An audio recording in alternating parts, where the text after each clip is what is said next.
Guys, मेरा नाम है जतिन अग्रवाल। आप जुड़ चुके तो bull of the last week channel के साथ। और इस टाइप की वीडियोस बेसिकली प्लैटिनम मेंबर्स के लिए आएंगी फ्यूचर के अंदर।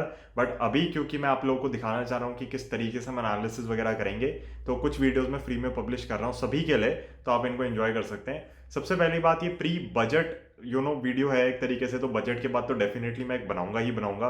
तो इसके अंदर हम वो चीज़ों पर एनालाइज करने वाले हैं जो बेसिकली अभी हमें चार्ट्स के ऊपर दिख रही है। ऐसा नहीं है कि फंडामेंटली कुछ बहुत बदला है। एक बार कल का बजट आ जाए उसके बाद और डिटेल में बात करेंगे।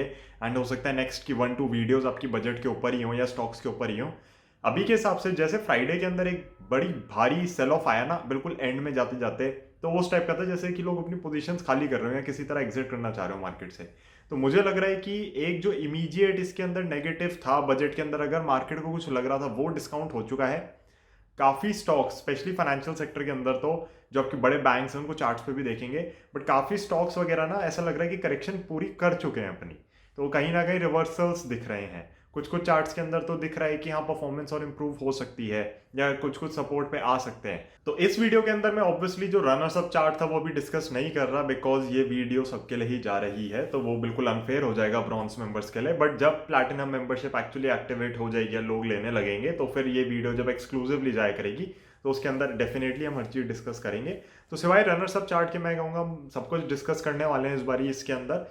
एंड कहीं ना कहीं मुझे जो लग रहा है मार्केट के बिहेवियर से, वो मुझे ऐसा ही लग रहा है कि इसका यहाँ पे खड़े होने का टाइम आ गया है। और मैं ऑनेस्टली चाह रहा हूँ कि यहाँ पे खड़ी हो मार्केट, ज़्यादा ना टूटे, ज़्यादा ऊपर भी ना जाए, क्योंकि अर्निंग्स को कैचअप करने की एक वेट आपको देना चाहिए, किसी तरीके से आपको रुकना चाहिए, संभलना चाहिए। मार्केट्स की हेल्थ के लिए बहुत अच्छा है।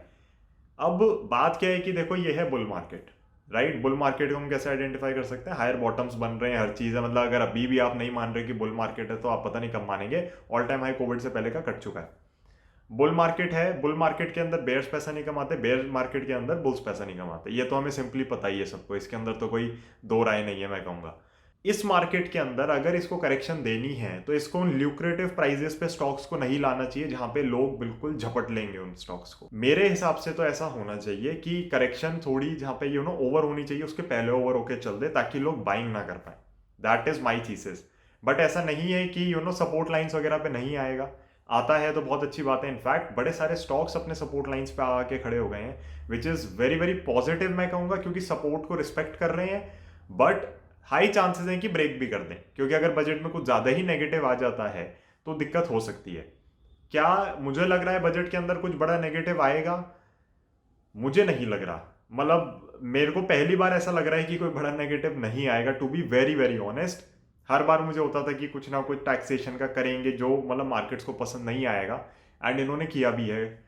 इस बार मुझे लग रहा है क्योंकि आप एक तरीके से समझ चुके हैं कि किस तरीके से मैनेज करना है। अगर अभी भी कुछ नेगेटिव आता है तो बहुत खराब बात हो जाएगी मार्केट्स के लिए, and may be the markets will give up hope on this government. कहीं ना कहीं बजट के रिगार्डिंग या अपनी फाइनेंशियल मार्केट्स के रिगार्डिंग उनको कहीं ना कहीं लगने लगेगा कि कुछ दिक्कत है। वैसे इस गवर्नमेंट ने इंटेंट बहुत अच्छा दिखाया है कॉर्पोरेट टैक्स रेट कट करके, तो वहाँ पे एक बहुत अच्छा इंटेंट हमें दिखा है, और फाइनेंशियल मार्केट्स को एक बड़ा बूस्ट मिला था, सारे बिजनेसेस को बहुत बूस्ट मिला था। मेरे को ध्यान है जब कॉर्पोरेट टैक्स रेट कट हुए थे तो काफ़ी कंपनीज ने सैलरीज बढ़ा दी थी अपने एम्प्लॉयज़ की, ताकि वो डायरेक्टली बेनिफिट कर सके। तो कहीं ना कहीं देखो, पैसे का रोटेशन अच्छा बैठा रहता है अगर टैक्सेस वगैरह थोड़े कम होते हैं। एंड एक चीज़ और है कि अगर टैक्सेस कम होंगे तो कंप्लायंस भी ज़्यादा होती है टैक्सेस की, तो ये चीज़ तो हमें पता ही है। अगर आप टैक्स रेट लेट से थोड़ा सा और कम हो जाए, जो हाईएस्ट इंडिविजुअल का बैठ रहा है, तो हो सकता है कि आप टैक्स एक्चुअली ज़्यादा कलेक्ट करने लगे विद इन 2-3 ईयर्स, क्योंकि कंप्लायंस बढ़ जाएगी। तो टैक्स रेट कम होने में कोई दिक्कत नहीं है, कंप्लायंस बढ़ने लगती है। वैसे भी इंडिया के अंदर लोग तो रिटर्न ही फाइल नहीं करते, तो टैक्सेस तो कितने ही कम देते होंगे। मोस्टली लोगों को तो ये भी नहीं पता कि अगर आप लेट्स से टैक्सेबल इनकम के अंदर नहीं आ रहे, तो भी आपको रिटर्न फाइल करनी चाहिए। तो जब करियर वरियर स्टार्ट होता है, बहुत लोग जब 2-3 लाख रुपए कमा रहे होते हैं, उनको होता है भैया इस पर टैक्स तो बैठेगा नहीं, तो रिटर्न क्या फाइल करें। तो अलग ही चल रहा होता है खैर यहाँ पे। बट डेफिनेटली हमें पता है कि टैक्स कंप्लायंस बहुत कम है। I think the number of people who file income tax returns are 8% of the total population में भी। पता नहीं मुझे एग्जैक्टली नंबर कितना है। और टैक्सेस तो क्या 4-5% लोग पे करते हैं, तो टैक्सेस बहुत ही कम लोग पे करते हैं। आई थिंक 4-5 भी ज़्यादा ही बोल रहा हूँ मैं। तो कहीं ना कहीं मुझे लग रहा है कि गवर्नमेंट को इस बार बूस्ट करने के लिए ना इकोनॉमी, या एक बार इसको कहीं से उठाने के लिए, क्योंकि स्पेंडिंग तो बढ़ानी पड़ेगी। 2-3 एरियाज है जहाँ पे फोकस बहुत ज़्यादा मुझे लग रहा है हो सकता है। एक हो सकता है, देखो इंफ्रास्ट्रक्चर पे तो आपको स्पेंडिंग करनी ही करनी पड़ेगी और कोई तरीका नहीं है। आपको ध्यान होगा जो 2003 से 2008 की रैली चली थी उसके अंदर इंफ्रास्ट्रक्चर की स्पेंडिंग बहुत बड़ी हुई थी। इनफैक्ट वो प्रोजेक्ट 2016-2012 तक भी कंप्लीट हो रहे थे। प्राइमरीली मैं कहूंगा 2012-13 तक, बट 2016 तक भी हमें दिख रहे थे कि प्रोजेक्ट्स वो कंप्लीट हो रहे हैं। तो कहीं ना कहीं आपको इंफ्रास्ट्रक्चर की स्पेंडिंग बहुत बढ़ानी पड़ेगी एंड पब्लिक सेक्टर को उसके अंदर हैवी लिफ्टिंग एक बार को करनी पड़ेगी, ऑर्डर्स देने पड़ेंगे। सेकेंडली, कहीं ना कहीं बहुत अब सुनने में आ रहा है कि इंडिया भी एक्सपोर्ट करना स्टार्ट कर रही है डिफेंस के आइटम्स को, एंड ये एक बहुत बड़ा पॉजिटिव है क्योंकि आप डेवलप्ड कंट्रीज को देखो, डिफेंस की इकोनॉमीज उनकी बहुत बड़ी होती हैं। तो डिफेंस आपको कहीं ना कहीं एक्सपोर्ट करना ही पड़ेगा। अभी हम इंपोर्टर हैं, बट हमें अब दिख रहा है कि तेजस को भी ऑर्डर मिला है, एंड बोइंग से भी यूएस को परमिशन मिल गई है कि वो इंडिया को अपना F-15 करके कोई फाइटर जेट है वो बेच सकती है। और कहीं ना कहीं मतलब चल रहा है, और तेजस में बाकी कंट्रीज भी इंटरेस्ट शो कर रही है। तो अगर हम तेजस बाकी कंट्रीज को बेच पाए तो बहुत बड़ा पॉजिटिव हो जाएगा। तो कहीं ना कहीं मुझे लग रहा है डिफेंस सेक्टर पे तो डेफिनेटली इनका पुश धीरे धीरे बढ़ेगा। डिफेंस की कंपनीज हमारे पास जो लिस्टेड है मोस्टली सारी पब्लिक सेक्टर की हैं। प्राइवेट सेक्टर के अंदर कंपनीज हैं टाटाज की, और भी ग्रुप्स हैं, मतलब भारत फोर्स वगैरह भी कुछ ना कुछ काम करता है डिफेंस में। L&T को भी गन्स का ऑर्डर मिला था, अगर आपको ध्यान हो। बट द थिंग इज कि गवर्नमेंट के ऊपर बहुत डिपेंड करते हैं सारी चीज़ें। तो मैं इसको अभी प्ले आउट नहीं करना चाहूँगा किसी भी तरीके से। मतलब ये नहीं कि मैं डिफेंस की वजह से L&T या भारत फोर्स खरीदूंगा, वो बिल्कुल भी नहीं करना चाह रहा मैं। इनका डिफेंस की यूनिट भी बहुत छोटी है as compare to other businesses. तो देखेंगे फ्यूचर में एरोस्पेस डिफेंस के अंदर क्या होता है। बट अभी आप इसको कैसे प्ले कर सकते हैं, मान लो you can may be look at a company like Tata Elxsi LTTS, जो ऑटोमेशन वगैरह का कहीं ना कहीं काम संभाल रही है बैकएंड का। तो किसी ना किसी तरीके से जो सॉफ्टवेयर डेवलपमेंट में इंजीनियरिंग के अंदर है उन कंपनीज को आप एक बार देख सकते हैं। कोई स्टॉक रिकमेंडेशन नहीं गाइस, प्लीज ध्यान रखिएगा। यहाँ पे मैं सिर्फ अपने व्यूज शेयर करने वाला हूँ, कोई स्टॉक की रिकमेंडेशन नहीं है।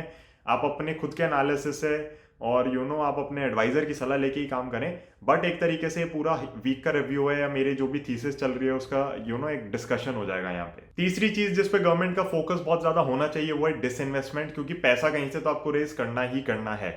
डिसइन्वेस्टमेंट के सिवाय आपके पास कोई ऑप्शन नहीं बचा है। और जब वर्स्ट ऑफ टाइम्स होते हैं तब हमें बिगेस्ट ऑफ रिफॉर्म्स दिखते हैं। हमने पहली बार लाइफ में देखे हैं लेबर लॉ रिफॉर्म होता हुआ कहीं ना कहीं, कुछ कुछ स्टेट्स के अंदर हुआ है। अभी ये मेरे को लगता है थोड़े बड़े स्केल पे होना चाहिए। लैंड रिफॉर्म्स यहाँ पे ढंग से अब तक नहीं हुए हैं। लैंड रिफॉर्म्स बीच में करने की कोशिश करी थी, बट काफ़ी सेटबैक सा था और नहीं ढंग से कर पा रहे थे। एग्रीकल्चरल रिफॉर्म जो हुए हैं उसमें हमें देखने को मिल रहा है कि किस हिसाब से सेटबैक मिल रहा है। काफ़ी फॉल्स प्रोपागेंडा भी फैलाया जा रहा है, कुछ कुछ एक्चुअल दिक्कतें भी हैं। तो उन पॉलिटिकल चीज़ों में हम यहाँ पे डिस्कशन नहीं करना चाहेंगे। बट बेसिकली हमें गवर्नमेंट का इंटेंट यहाँ पे बड़ा क्लियर दिख रहा है कि ये देश को आगे खींचना चाह रहे हैं। और अब जाके मैं कहूँगा कि कुछ कुछ मुझे बड़े पॉजिटिव्स दिख रहे हैं। तो डेफिनेटली कहीं ना कहीं हमें एक पॉजिटिव इंटेंट गवर्नमेंट का दिख रहा है। और डेमोक्रेसी है, देखो ऐसा तो है नहीं कि आप किसी चीज़ को थोप दोगे किसी के ऊपर। तो डेफिनेटली आपको प्रोटेस्ट भी सहन करने पड़ेंगे, सब कुछ है। तो ये एक बहुत बड़ी दिक्कत है। मेरे को मतलब पर्सनली नहीं जमता ये चीज़ें। Like if you want to do you can do peaceful protest, but जो सब हुआ यहाँ पे दिल्ली में तो वो बहुत ही गलत था। And I do not think कि इन सब चीज़ों को कहीं से भी बढ़ावा मिलना चाहिए, स्ट्रिक्ट एक्शन होने चाहिए। बट अगेन वो सब अलग डिस्कशन का मैटर हो जाएगा। कमिंग बैक टू रिफॉर्म्स, तो मुझे लगता है कि जो प्राइवेटाइजेशन है या डिसइन्वेस्टमेंट का इनका चल रहा है, starting with I would say BPCL, इनको बहुत ज़्यादा ज़रूरी है कि इसको एक्सेलरेट करके स्क्वायर ऑफ करना शुरू करें इन कंपनीज को। बहुत ज़्यादा ज़रूरी है कि प्राइवेट हैंड्स में जाएं या एफिशिएंटली ज़्यादा रन हो। क्योंकि आपने मान लो कि आज तो कंपनी बेच दी, बट जब वो और एफिशिएंटली रन होगी तो वो टैक्सेस जो जनरेट करेगी, रेवेन्यू जो जनरेट करेगी, उस पर जब टैक्सेस देगी तो वो टैक्सेस भी गवर्नमेंट की किटी में ही जाने हैं। तो वन ऑफ दी मैं कहूँगा प्राइवेटाइजेशन जो हमने देखी है किसी कंपनी में होते हुए वो थी हिंदुस्तान जिंक। और उस समय भी आई थिंक बीजेपी की गवर्नमेंट ही थी जिसने किया था, NDA की गवर्नमेंट थी। हिंदुस्तान जिंक आप देख सकते हो कितनी प्रॉफिटेबल कंपनी हो गई है, बहुत ही शानदार तरीके से रन होती है, टैक्सेस बहुत पे करती है। तो बहुत ज़्यादा ज़रूरी है कि इन कंपनीज को एफिशिएंटली रन किया जाए। और उसके लिए बहुत ज़्यादा ज़रूरी है कि आप इनको प्राइवेटाइज करना शुरू करें और एक इफेक्टिव वे से प्राइवेटाइज करना शुरू करें। सबसे पहली दिक्कत जो किसी भी कंपनी के अंदर आती है PSU के अंदर, वो है ओवर स्टाफिंग की। और वो ठीक भी है, चलो गवर्नमेंट का काम है जॉब्स क्रिएट करना, बट भयानक ओवर स्टाफिंग है। कंपनीज अगर लॉसेज में जा रही हैं तो आप सैलरीज बेसिकली टैक्स पेयर के मनी से ही तो दे रहे हो। तो आप बहुत ज़्यादा कहीं ना कहीं अपने ही इकोनॉमिक्स बिगाड़ रहे हो, अपनी सिचुएशन बिगाड़ रहे हो। तो किसी तरीके से इनको VRS वगैरह करके किसी तरीके से इन्हें प्राइवेटाइज करना बहुत ज़्यादा ज़रूरी है। एंड इफेक्टिव वे में प्राइवेटाइज करना बहुत ज़रूरी है। कोई भी जन अगर इन कंपनीज को उठाएगा वो ओवर स्टाफिंग बर्दाश्त नहीं करेगा। प्रॉफिटेबिलिटी सबको चाहिए, सब पैसा कमाना चाहते हैं। अगर आप पैसा नहीं कमाओगे तो ना आप टैक्सेस पे कर सकते हो, ना एम्प्लॉइज को पे कर सकते हो, कुछ भी नहीं कर सकते। तो बहुत ज़्यादा ज़रूरी है कि कोई इफेक्टिव वे ढूंढे ये लोग प्राइवेटाइजेशन का। And privatization is the way इस समय गवर्नमेंट के लिए। They have a lot of PSUs which are making huge losses या which are not being run effectively, and जैसे ही इनकी प्राइवेटाइजेशन होगी आप देखोगे एक इफेक्टिवनेस आने लगेगी। बट साथ ही साथ गवर्नमेंट को कुछ की इंडस्ट्रीज अपने पास रखनी बहुत ज्यादा जरूरी है, including I would say the largest bank. In fact ये 4 बैंक्स जो इनके बड़े होते जा रहे हैं, स्टेट बैंक वगैरह, ये बिल्कुल मेरे ख्याल से पब्लिक सेक्टर में रहने चाहिए, क्योंकि जब गवर्नमेंट को हेवी लिफ्टिंग करनी होती है उनके पास कोई ऑप्शन नहीं होता, बट इन पीएसयूज के थ्रू ही वो डिप्लॉय करते हैं पैसा भी, इंफ्रास्ट्रक्चर पे स्पेंडिंग भी, सारी चीजें।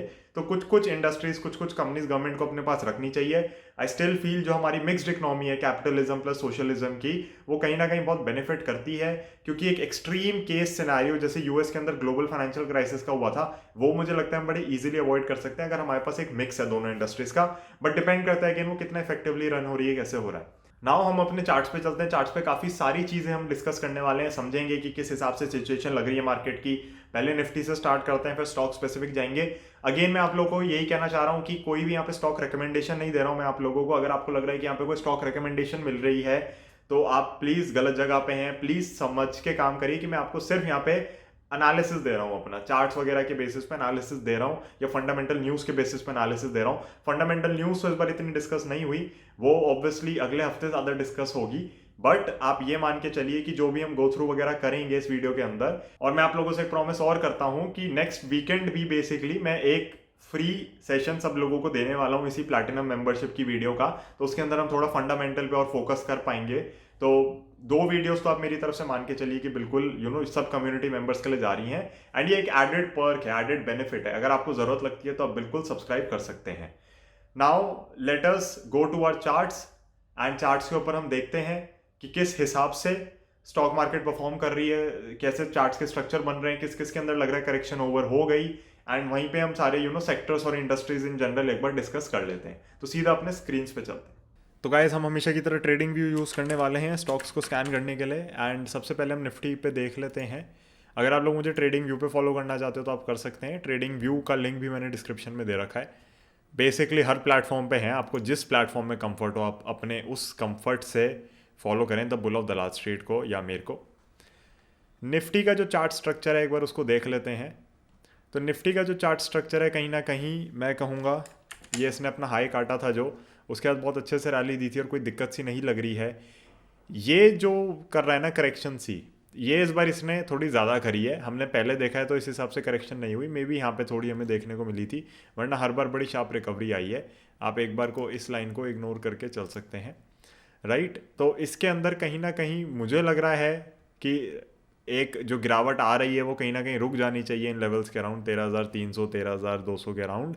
बट अगर ये नहीं रुकती, एक्सेलरेट होती है, जो कि बहुत ही मुझे कम चांसेस लग रहे हैं, तो इसका 12,400 का बहुत तगड़ा सपोर्ट है, एंड उससे भी ज़्यादा बढ़िया सपोर्ट इसका 12,000 के लेवल्स पे है।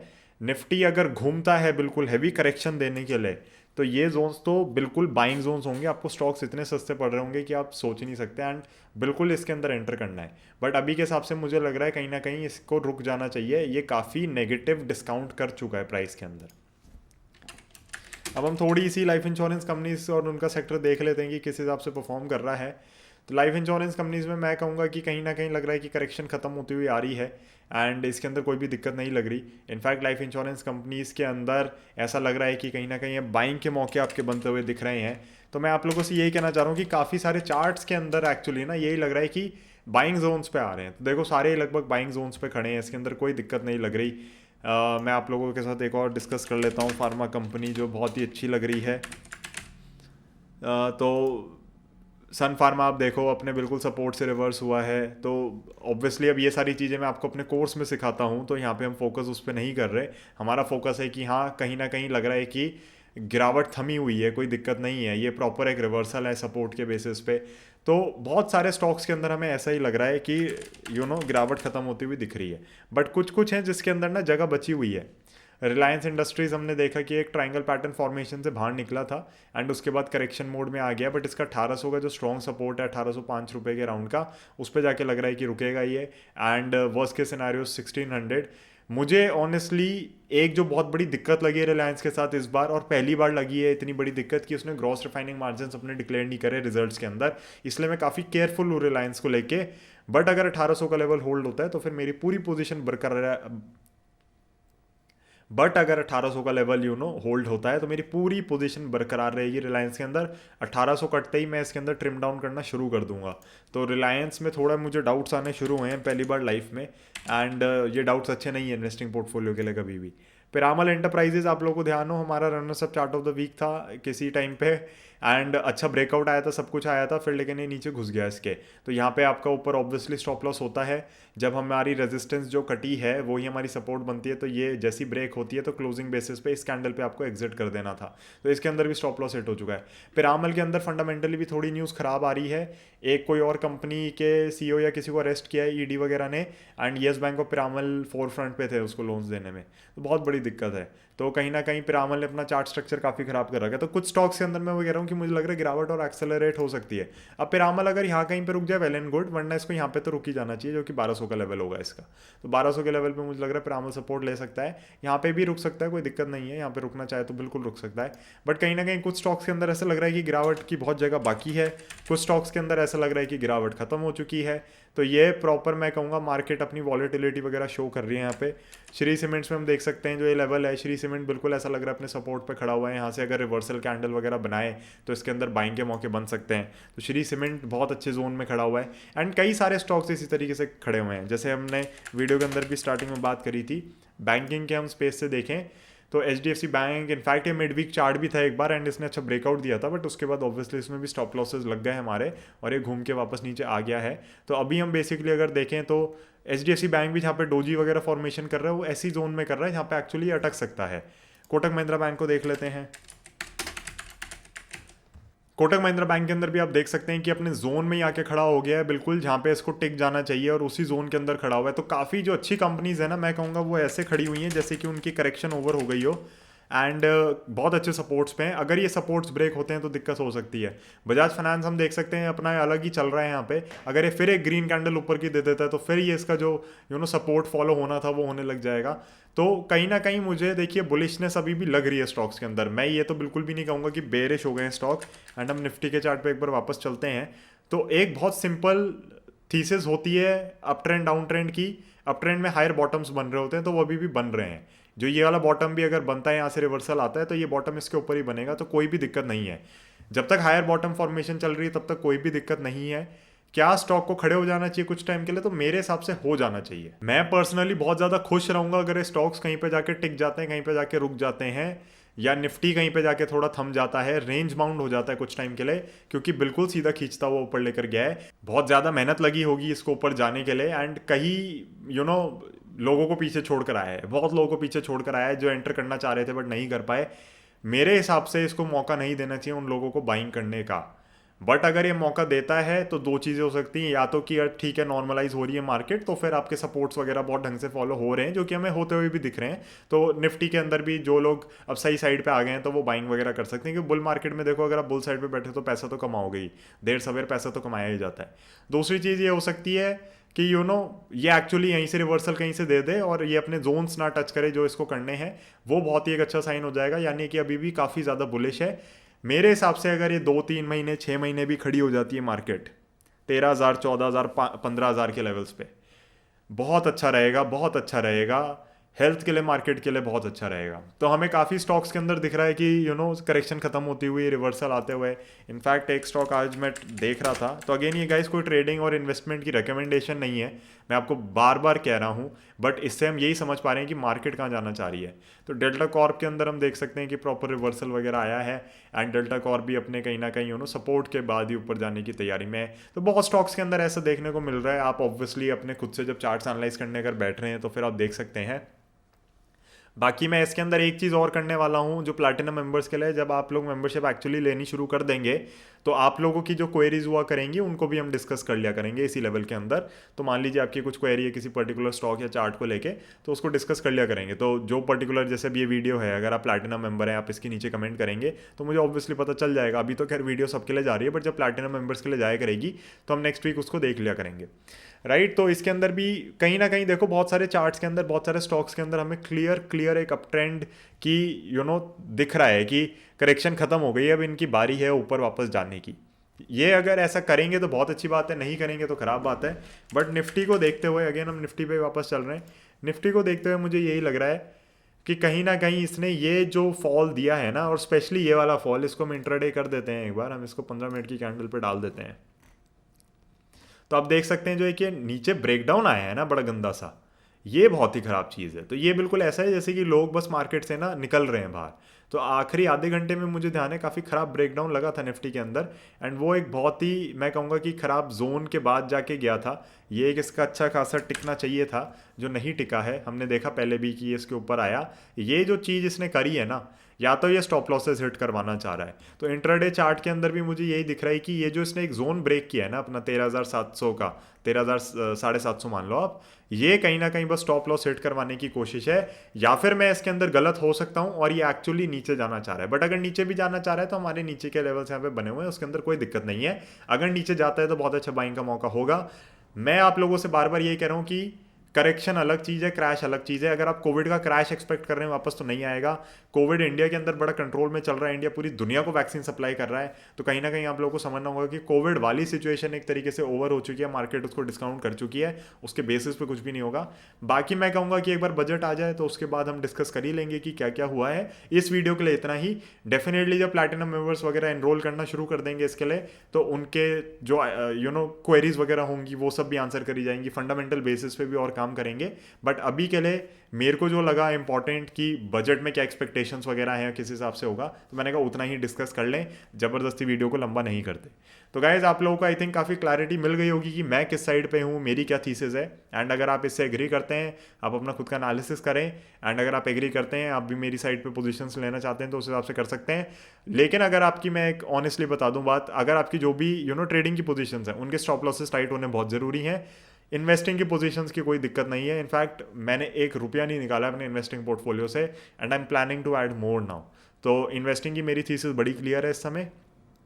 ट्रेडिंग को लेकर डेफिनेटली काफ़ी कंपनीज के अंदर मैं कहूँगा स्टॉप लॉसेस वगैरह इधर उधर हिट हुए हैं, एंड काफ़ी पोजीशन पहले ही हल्की कर ली थी, तो उस चक्कर में काफ़ी बचे हुए हैं। और नेट नेट जब तक आप पैसा कमा रहे हो तो कोई दिक्कत ही नहीं है। प्लस आपने देखा चार्ट ऑफ द वीक्स के अंदर कैसे हम बहुतों के अंदर तो एंटर ही नहीं कर पाए, तो जब एंटर ही नहीं किया तो फिर लॉसेस कहाँ से लगेंगे। कुछ कुछ डेफिनेटली पुरानी जो पोजीशंस ले रखी थी उनके स्टॉप लॉसेज आए हैं, तो कोई बात नहीं, वो तो पार्ट ऑफ द गेम है, उसमें तो कुछ नहीं कर सकते। अब IIFL फाइनेंस का 20% भी हमने ही खाया है, तो 2-3% के जो हमारे स्टॉप लॉसेज होते हैं अगर वो हिट हो रहे हैं, नॉट एट ऑल बैड, तो कोई दिक्कत नहीं है। तो thank you so much for watching this one. I see you very soon in the next one. और बजट का और डिस्कशन करेंगे, एक बार बजट वगैरह आ जाए जो उसमें से इंपॉर्टेंट होगा कैपिटल मार्केट्स के लिए, उन सबको डिस्कस किया जाएगा। प्लस एजुकेशन से रिलेटेड मैं कुछ वीडियोस और बनाने की सोच रहा हूँ, क्योंकि primarily the bull of the last street educational ही है, एक तरीके से आपको गाइडेंस ही दे रहा होता है। तो एजुकेशन के बेसिस पे मुझे 2-3 चीज़ें और इंटरेस्टिंग लग रही हैं जिन पे मैंने सोचा कि वीडियोस बनाई जाएँ, तो वो टॉपिक्स भी वापस कवर होने स्टार्ट होंगे अब। एंड स्टॉक मार्केट का और फाइनेंस का, तो ये सारी गाइडेंस आपके लिए, लर्निंग वगैरह ये सब तो चलती रहेंगी। तो अगर आप प्लैटिनम मेंबरशिप लेना चाहते हैं तो आप ज्वाइन बटन को दबा के वहाँ से प्लैटिनम मेंबरशिप सेलेक्ट कर सकते हैं। अगेन गाइज एक चीज़ मैं आप लोगों को बता दूं कि ये सब जो हैं ये एडेड पर्क्स हैं, ऐसा कहीं पर भी नहीं होगा, कभी भी नहीं होगा कि मैं कुछ चीज़ किसी और को बता रहा हूँ, मेंबर्स को ही बताई जा रही है वो, और आप लोगों को अंधेरे में रखा जा रहा है, ऐसा बिल्कुल भी नहीं होगा। बट आप देख सकते हैं कि कितना डिटेल के अंदर जाते हैं, और अभी तो डिटेल के अंदर उस हिसाब से जाना शुरू नहीं किया है, बट आप सोच सकते हैं कि कितना डिटेल के अंदर ये वीडियोस जाएंगी एंड किस बेसिस पे इनमें डिस्कशन हुआ करेगा।